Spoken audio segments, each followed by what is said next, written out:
ইংল্যান্ডের ইতিহাসের সেরা টেস্ট বোলার জেমস অ্যান্ডারসনের জন্য এক গর্বের মুহূর্ত। নাইটহুড সম্মাননায় ভূষিত হলেন এই কিংবদন্তি পেসার।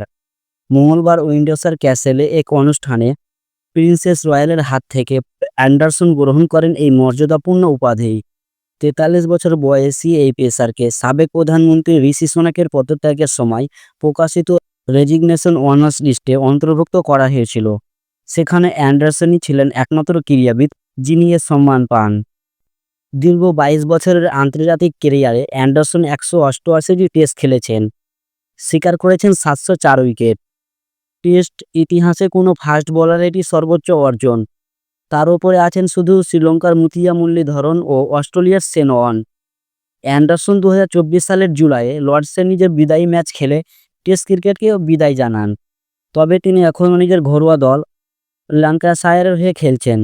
জানা গিয়েছে তিনি ক্লাবটির সঙ্গে আরও 1 বছরের চুক্তি বিষয়ে আলোচনা করছেন। ফলে 44 বছর বয়স পার করেও মাঠে দেখা যেতে পারে তাকে।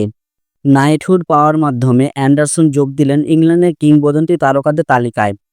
তার আগে এই মর্যাদা পেয়েছেন sir Ian Botham, sir Geoffrey Boycott, sir Alastair Cook ও স্যার অ্যান্ড্রু স্ট্রট। এখন থেকে তিনি আনুষ্ঠানিকভাবে পরিচিত হবেন স্যার জেমস অ্যান্ডারসন নামে। স্যার জেমস অ্যান্ডারসন নামটা এখন শুধু এক কিংবদন্তি নয়, এক অনুপ্রেরণা। যদি আপনারও মনে হয় অ্যান্ডারসন ক্রিকেট ইতিহাসে এক অনন্য অধ্যায়, তাহলে ভিডিওটি লাইক করুন আর এমন আরও ক্রিকেট আপডেট পেতে চ্যানেলটি সাবস্ক্রাইব করতে ভুলবেন না।